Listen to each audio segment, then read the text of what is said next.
Hello guys! Magandang hapon sa inyong lahat. I'm this your guest from Masagari Channel of Italy also Matarger. So yung hapon na to, tignan natin sabihin sa inyo ng ating mga gabay. So this is a weekly gabay for the month of August 1 hanggang August 7 for the sign of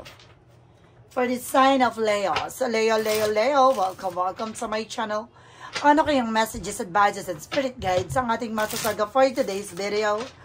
Kanina kayang energy or kaganapan sa buhay ng mga Leo signs ang ating mga hagilap. So guys, this reading is a general reading lamang.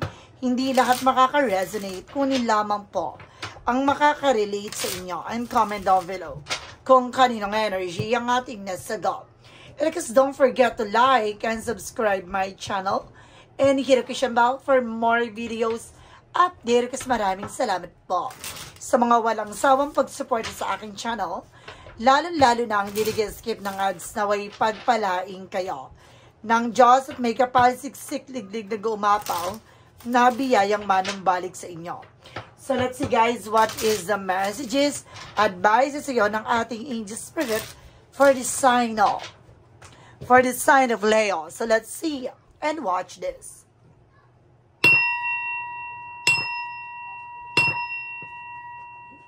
Angel Spirit Guides, please give me any information po. Anong gusto sabihin sa iyo ng ating mga baraha?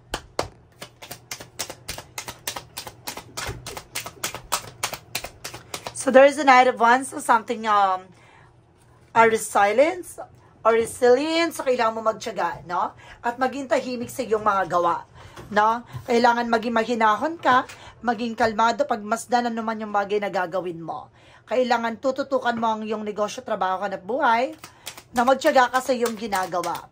And there's 10 of Wands, something burden. Some of you guys, no, marami kang bigat na pinagdaanan or pinagdaanan this past few months or this past few weeks na maring bibigyan ng kagaangan, no? Ano man yung bagay na nagbigay pabigat sa'yo. So, kailangan mong pakawalan at bitawan yan. No, kung masyado ng overloaded, so you need to get it away from you. So, kailangan malisin yan. Natanggalin mo sa iyong likuran. And there's an Ace of Cups, something a new love coming in. Some of you may bagong pag-ibig. Or there's something kilig. Ibabalik at manunumbalik ang pag-ibig sa isa't isa. Now, let's see what is additional messages. And represent with the 10 of Cups, something happiness. So, magiging masaya at magiging maligaya na sa iyo ang iyong sitwasyon, kaligayahan ng iyong pamilya, or mag-uumapaw na saya. There's a Three of Pentacles for collaboration. So, communicate clearly. So, kailangan maging aware ka how to communicate with other people. No, kaya kailangan na gamayan mo, pakiramdaman mo. And because there's something else with the Three of Wands, the waiting is over. So, some of you, kung may hinihintay ka paper documents, there's a possible na makuha mo na. No, makakamit mo ng tagumpay. Naninanize mind. There's a Knight of Swords, there's a success driven. Some of you guys, unti-unti ka na magsasucceed sa mga pangarap mo, sa lahat ng gusto mong gawin sa buhay mo. And this is something that will penta with a balance. So, kailangan mo maging balance physically, mentally, emotionally. Na maging balance ka sa lahat ng gagawin mo, kilos at galaw. And there's an Eight of Swords, there's a lot of toxic and negativities around you. So, some of you guys, napapalibutan ka ng toxic, ng negative. So, you need to step out. No, kailangan mo makawala at makawala dyan. No, dahil maraming inggitera, maraming ambisyosa. Maging balanse ka pagdating sa emosyon. No, dahil punong-puno ng balakid at bagaki. No, ang iyong mga nararanasan at iyong mga nararamdaman. And of course, there is something, the Four of Swords, something rest. Some of you, ipahinga mo yung katawan lupa mo. Na masyado ka ng pagod, nag-over fatigue ka dito. No, kailangan na matuto kang kumalma. No? At pakiramdaman na naman yung bagay na nasa paligid mo. And this is something, the Five of Cups, something disappointment. So some of you guys na may mga pagsisisi, panghihinayang dito, na maaaring nag-i-struggles ka dahil din sa pagiging open up mo sa kanila. Now for collaborations, just being aware, communications, let's be aware. So kailangan mag-ingat ka. What is the Three of Wands? The Three of Wands represent with a moon card. At trivial. So, ilalantad lahat ng katotohanan sa likod dito. Ano man yung bagay na hinihintay mo, there's a possible na makuha mo na. No, kung may hinihintay ka paper documents, no, transactions, or any information. So, just wait for perfect timing. And there's a 7 was by protections. Protectionan mo at pangalaga mo yung grounds mo. Even their territory. Na kailangan maging maingat ka. Maging mabusisi ka. No, maging aware sa lahat ng kilos at galaw. No, proteksyonan at pangalagaan mo. And there's a page of Pentacles for invest wisely. No? Kailangan na, kung ano man yung bagay na gagawin mo, kailangan pag-isipan mo ito. Kailangan maging wise ka na this time. Na hindi pwedeng tanggap ng kung ano hanggang sa maging bagahe at balakid to sa pag-unlad mo dahil masyado nang mabigat, no? Ang iyong mga pinagdadaanan sa ngayon. And of course, let's see. And there's a something that 7 of Cups, confusion. Maring naguguluhan ka na rin dito, no? Sa iyong emosyon, no? Maring hindi mo na alam kung saan nanggagaling tong pakiramdam na kakaiba, na parang tinatamad ka na hindi mo maintindihan. No, parang feeling mo, parang there's a mixed emotion. Si Bay nararamdaman parang bigat.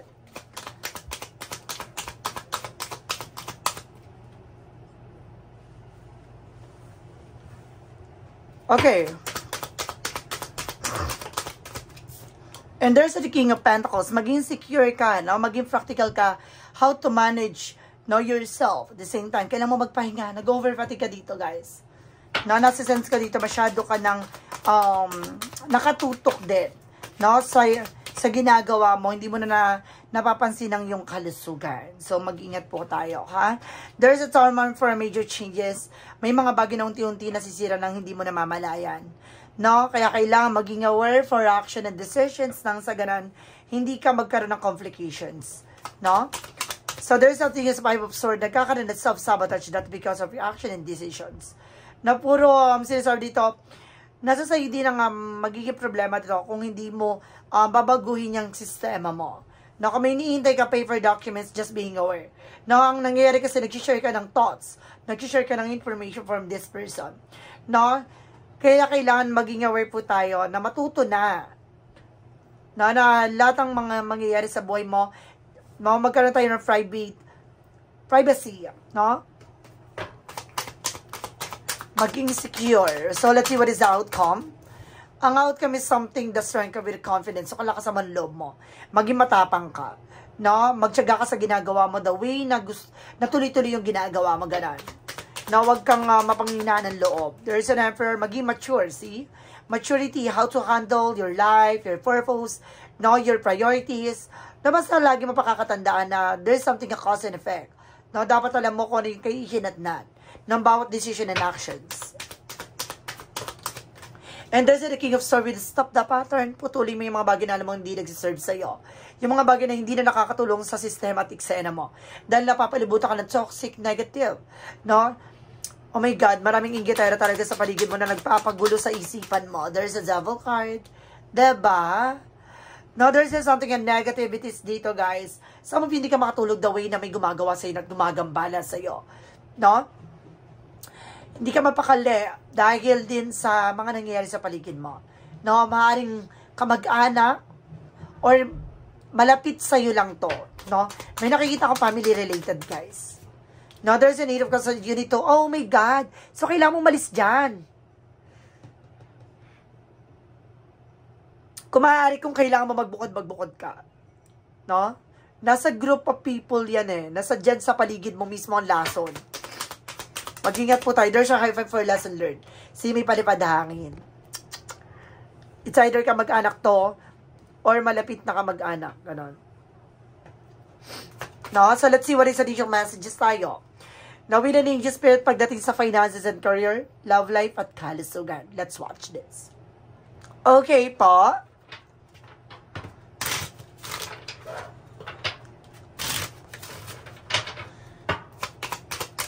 Okay, let's see. Okay, there's a Ten of Cups with a happiness. So, some of you guys na magkakaroon ka ng the Ten of Cups, something a long-term success, a financial windfall, and there's a long-term happiness dito. No? Unexpected financial windfall, there's something financial security. And there's a Nine of Cups with an offer. Maraming offer pagdating sa finances. No, lapitin ka ng swerte nga lang. Lapitin ka rin ng mga inggitera with the Three of Swords.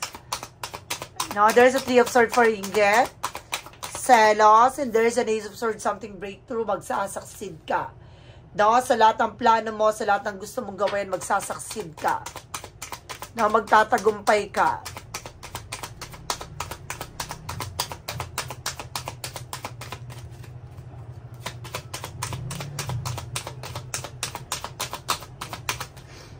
And of course, guys, there's something, a Six of Pentacles, there's something giving, receiving something by the universe. Magtutuloy-tuloy na rin about sa finances. No, gaganda ng daloy nito, gaganda ng ang pagkakaperahan mo. No, yung person mo is very devoted, supportive naman. That's good. Now, there's a Page of Cups. Tama ka ng hinala pagdating sa love life. Na meron talaga nagbibigay pabigat sa inyong relasyon. Maring nakikitira ka or tumitira kayo ngayon sa biyanan mo or sa related sa iyo, sa family mo. Mag-ingat po tayo, kailangan nyo magbukod dyan. Now, there's a Four of Pentacles. Proteksyonan nyo at pangalagaan yung grounds nyo. Hindi kayo unlad na nasa toxic environment kayo. And there's a Six of Wands for victory is yours. Na magtatagumpay ka. Na nandun ka mayroon kang may potential ka para maging malago, no? There's a potential for abundance with the Nine of Pentacles. Nga lang, nakakata ka ng negative sa paligid mo. Diba? There's a Temperance with a divine timing, a perfect timing. Ito yung panahon ng pagkakataon para mamulat ka na. Pagdating sa relasyon, maging balanse, maging kalmado. Now, there's the word ka, babaguhin ito yung mundo mo. Some of you, magkakaroon ng travel, and new experiences, no? A lot of ventures. So, let's see. Pagdating sa kalusugan mo, there's the Fool card. With a leap of faith, no? Dahil sa pananampalataya at tiwala mo, no? Magkakaroon ka ng bagong simula, pag-asa, kagalingan. This is the Queen of Pentacles. Matuto kang proteksyonan na naman yung bagay na meron ka, na para hindi ka ma-stress at ma-depress. Now, there's the King of Wands. Lagi mo titignan yung magiging posibilidad. Noong kalalabasan ng bawat action and decisions. And of course, guys, there's something that will avoid you with turning back.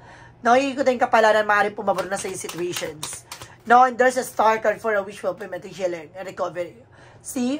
Magkakaroon ka na ng healing dito at recovery for all aspect of your life. No, talagang bibigyan katuparan ng iyong mga kahilingan, pangarap, and there's a Page of Swords being curiosity. Kailangan maging mabusisi ka. Lalo-lalo na sa kalusugan mo, kailangan alamin mo yung mga bagay na makakatulong sa'yo. Like herbal teas, like exercise, like diet, no? And of course, more emerges ka na dito for detoxification, no? Para maging maayos ang digestive mo. And of course, there's something that I want, something complication or competitors. Meron talagang kakompetensya at may kumakalaban at bibigay complication sa'yo. Mag-ingat tayo, maging mabusisi sa mga taong nakakausap natin, sa mga taong nakakasalamuhan natin dahil baka sila pa mismo ang gagawa ng paraan para ikabagsak mo. Kaya kailangan pag-ingatan mo ito. So let's see. What is the magical fire messages, advices, and of course, pick a card, yes or no. Kung bago ka sa channel ko, guys, sa pick a card, yes or no, pwede ka magtanong. Isa lang ang magiging sagot dyan. Within 1, 2, or 3. Then of course, nakapag-isip ka na kung ano magiging tanong mo at makapili ka na kung anong sagot magiging sagot mo with the numbers, no? Please comment down below kung ano napili mo. Then of course, malalaman mo sa dulo ng reading na to. So let's see. What is additional advices, and of course, messages for you. So let's watch this. Okay. For magical fire messages, represent what?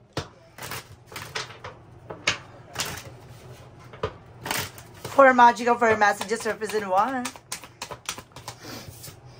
And express your individuality. So allow yourself to shine because you're awesome. Ipakita mo, no, ang iyong katangian, no, ang kakayahan ng taglay. No, there's something hindi yan dito for given yung mga bagay na kailangan mong pakawalan at bitawan. No, yung ngit-ngit, galit, buot, hinanakit, yung bigat ng mga bagay na nagbibigay blockages sa buhay mo, kailangan mong pakawalan yan. And of course, patient please, so kailangan mo matutong kumalma, habaan ng iyong pasensya. So let's see what is the yin and yang oracle card, represent what? For yin and yang oracle card, represent with a solid foundation. So patatagin, palalakasin ang iyong pundasyon. Now there's something self-love, self-care. So kailangan nalagaan at mahalin mo yung sarili mo. No, and this is something the moon with the shadow side. So, binibigyan dito ng kaliwanagan lahat ng bagay sa likod ng kadiliman nangyayari sa buhay mo. So, there is something dark side na maaaring bibigyan ng kasagutan. No, ang iyong katanungan, there's a truth reveal. Ilalantad na.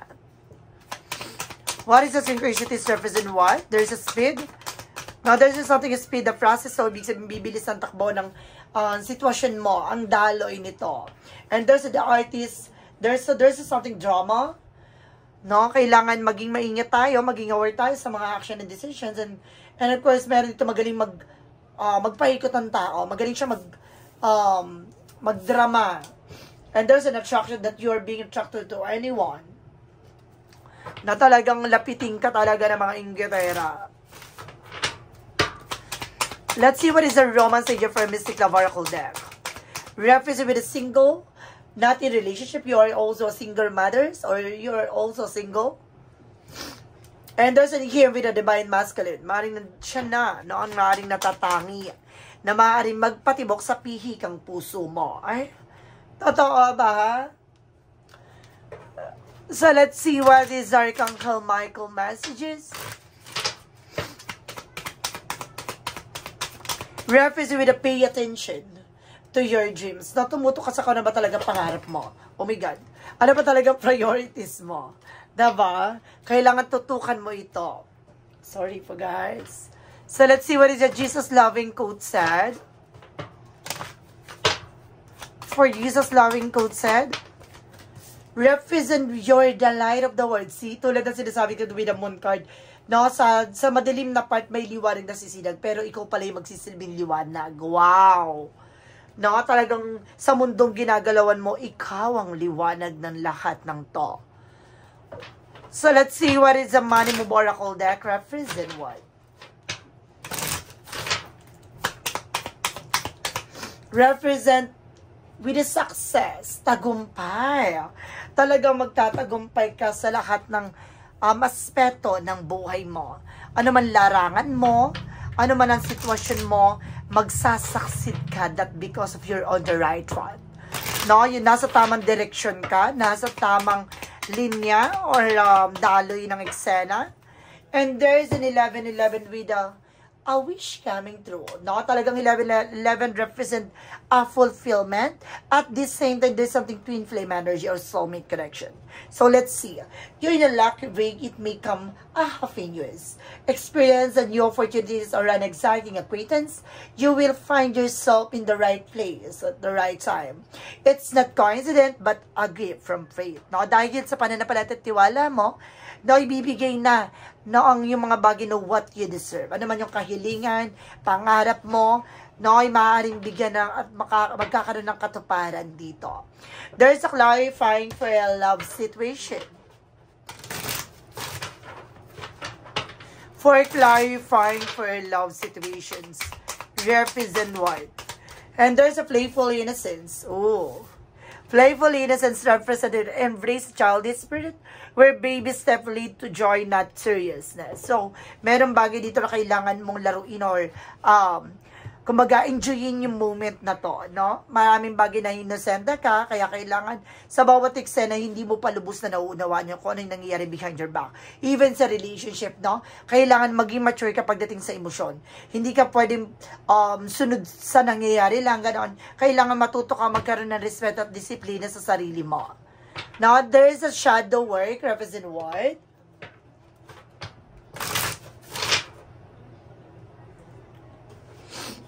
From the shadow work, represent what?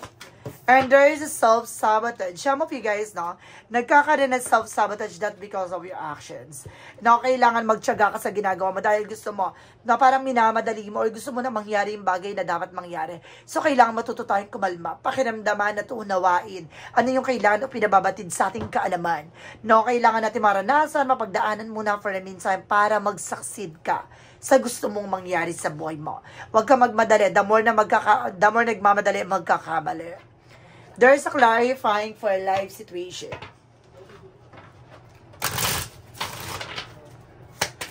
For clarifying for a life situation, represent with the outside of transition.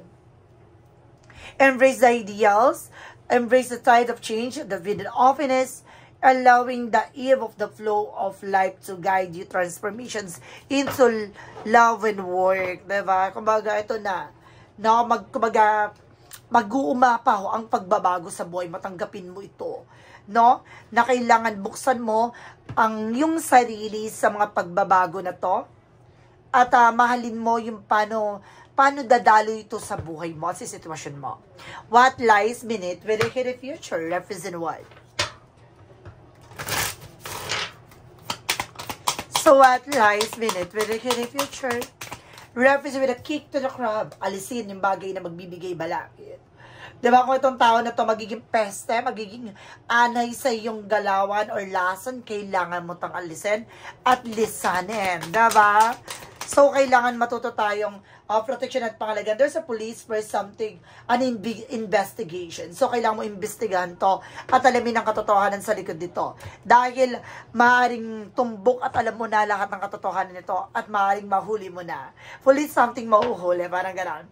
Parang innocence ka dito na hindi ko, pwede rin with the other side na maaaring may police ditong related. Maaaring ikaw ay police, maaaring i-first may police. Or either, kung there's a police na maaaring may mahuhuli, no? Na eksena dito na maaaring lalantad ang katotohanan. There's a part of the light, represent what?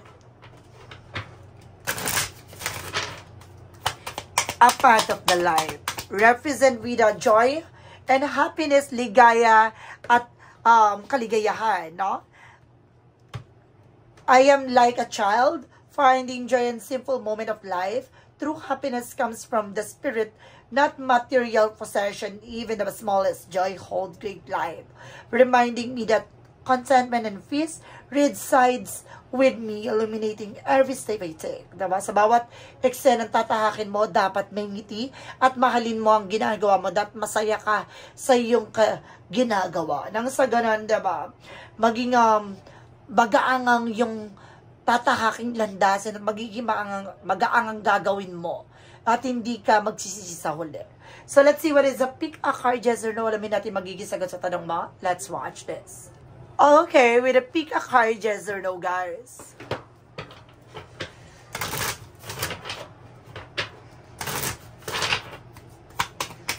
So, let's start with the number 1. So, there is a yes. Reflection aren't true, trust with your what you see, diba? Lahat ng bagay na gagawin mo, lahat ng bagay na makikita mo ay maaaring katotohanan yan sa may lalahad sa'yo. Na maaaring ito na, makikita at makakamit mo na ano man yung bagay na ninanais mo. Or ibabahagi na nga sa'yo. And there's a yes with the number 2 then. Valuable experience from worth your time profit. Ibig sabihin nito, yung mga pinaghirapan mo, mga naranasan mo, worth it yan dahil mapagtatagumpayan mo at makukuha mo yung pinaghirapan mo dito. Na malalasap mo na ang tunay na tagumpay at sarap. There is a yes with the number 3. Follow your guidance or follow the guidance. It's lead to the truth. No, sundin mo ang yung mga gabay. Dadaling ka dito sa katotohanan na dapat mong malaman at maranasan. So guys, this is a weekly gabay for the month of August 1 hanggang August 7 for the sign of Leo. So Leo, maraming salamat po for this wonderful reading. So once again, this reading is a general reading lamang. Hindi lahat makaka-resonate. Kunin lamang po makaka-relate sa inyo. And comment down below kung kaninong energy ang ating nasaga. Because don't forget to like and subscribe my channel and hit the notification bell for more videos update. Kasi maraming salamat po sa mga walang sawang pagsuporte sa aking channel, lalo-lalo na ang skip ng ads, away pagpalain kayo ng Diyos at may kapal, siksik, digdig na gumapaw na biyayang manumbalik sa inyo. Maraming salamat po and see you in the next video. Bye-bye and babush!